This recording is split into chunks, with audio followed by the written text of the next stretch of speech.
Hello, everyone, and welcome back to English Unlocked, the podcast that helps you unlock your English potential, one engaging conversation at a time. I'm your host, Anya, and today we have a fantastic topic, especially for our beginner listeners. Joining me, as always, is our brilliant language expert, Marcus. Welcome, Marcus. Thanks, Anya. It's great to be here. I'm really looking forward to this one, as it's such a fundamental skill in any language. Absolutely. Today, we're diving into how to describe yourself in English. Marcus, why is this particular skill so crucial, especially for someone just starting their English journey? Well, Anya, think about it. The first thing you usually do when you meet someone new, whether it's at a party, a new class, or even online, is introduce yourself. And part of that introduction is often describing who you are. It's how people get to know you. For beginners, having a few go-to phrases and ideas for self-description builds confidence and opens up so many opportunities for conversation. That makes perfect sense. It's like building the foundation of a house, isn't it? You start with the most important pieces. Exactly. So let's start with the absolute basics, our foundation. When you're describing yourself, the very first things people want to know are your name, where you're from, your age, and maybe what you do. These are facts, simple and straightforward. Okay, so what are some simple sentences our listeners can use? The simplest is, of course, I am, or the contracted I'm. So, I'm Marcus. Then, for where you're from, I'm from the United States, or I'm from Brazil. For age, I'm 35 years old, or just I'm 35. And for your job, I'm a teacher, or I work as an engineer. If you're a student, you can say, I'm a student, or I study economics. Simple, right?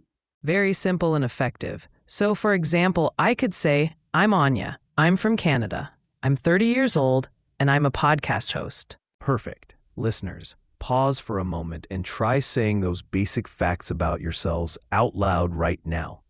Practice makes it stick. Great tip, Marcus.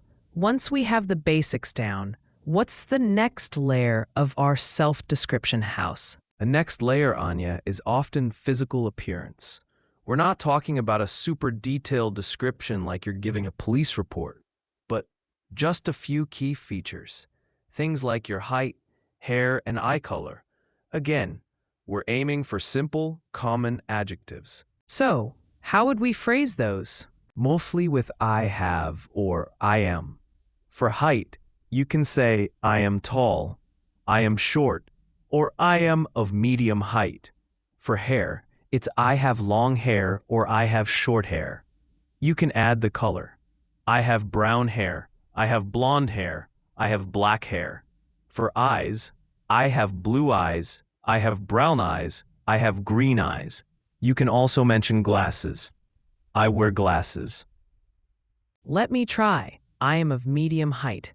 I have long brown hair and brown eyes. How was that? Excellent. And I would describe myself as, I am tall. I have short, dark hair and brown eyes. See how we just add a couple of simple phrases? It starts to build a clearer picture for someone who hasn't met you. That's fantastic. So, we've got the foundation and the walls. Now, let's move inside the house to personality. This is where it gets really interesting, but for beginners, it can also feel a bit daunting. How do we describe our personality simply? You're right, Anya. Personality can be complex, but for beginners, we just need a few positive adjectives. Focus on 2 or 3 words that really describe you well. You use the I am structure here too. For example, I am friendly. I am a curious person. I am quite shy. I am outgoing. I am hardworking, or I am creative. Those are great starters. It's helpful to remember that you don't need to list 10 adjectives, just a few key ones. Exactly. Think about what you would want someone to know about your character if they only had a few seconds. Are you a kind person? Are you ambitious? Optimistic? For instance, I might say, I am an optimistic and patient person. And you, Anya? I would say I'm an outgoing and enthusiastic person. It feels good to say positive things about yourself. It absolutely does. And it helps people connect with you. Now let's talk about the decorations of your house, your hobbies and interests. What do you enjoy doing in your free time? This is often a great conversation starter. Yes, I agree. It's where you find common ground with people. What are some good phrases for this section? You can use I enjoy followed by a verb ending in ing. For example, I enjoy reading. I enjoy playing sports. I enjoy cooking. You can also say my hobbies are followed by the things you do. Like my hobbies are photography and hiking. Or simply I love to travel or I love listening to music. Let me give it a shot. I enjoy hiking and I love exploring new places. Perfect. And for me, I enjoy playing the guitar and learning about history. These little details make you a real person, not just a list of facts. That's so true. So Marcus, we've covered the basics: appearance, personality, and hobbies. How do our beginner listeners put all of this together into a cohesive description? The trick is to start simple and then add more detail as you feel comfortable. Don't try to say everything at once. Imagine you're at a new party. You wouldn't immediately give your life story. You might start with, "Hi, I'm Marcus. I'm from the US. I work as a teacher, and I enjoy playing the guitar." That's a great start. As the conversation progresses, you can add more information naturally. So, context is key. A job interview might require a slightly more formal and detailed description, focusing on skills, while a casual meeting is more about personality and interests. Precisely.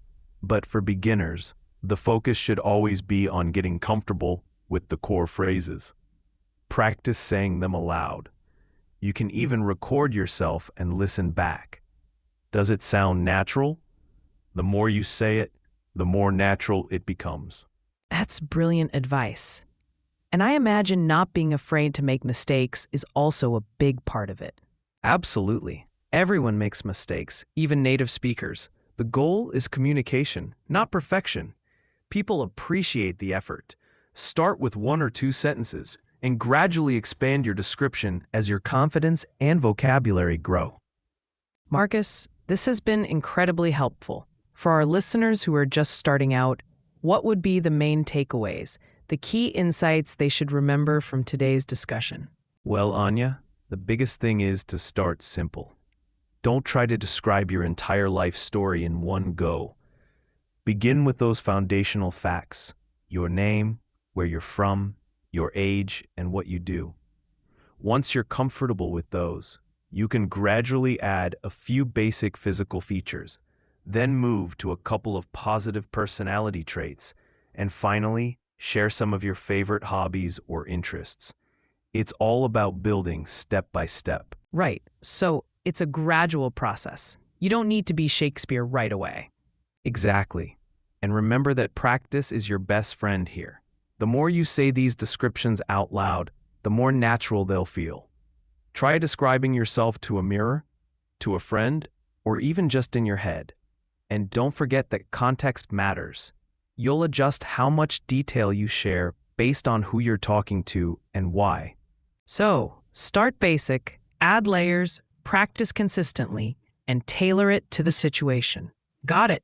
You've got it, Anya. And most importantly, have fun with it. Learning to describe yourself is a wonderful way to express who you are in a new language. Thank you so much, Marcus, for breaking this down so clearly for our beginner listeners. It truly makes a potentially daunting task feel much more manageable. And thank you, our wonderful listeners, for tuning in to English Unlocked. We hope this episode helps you feel more confident in introducing and describing yourselves in English. Remember to practice the phrases we discussed today. You can find a summary of these tips and more resources on our website, EnglishUnlocked.com. Join us next time for more tips and tricks to boost your English fluency. Until then, keep learning and keep unlocking your potential. Goodbye.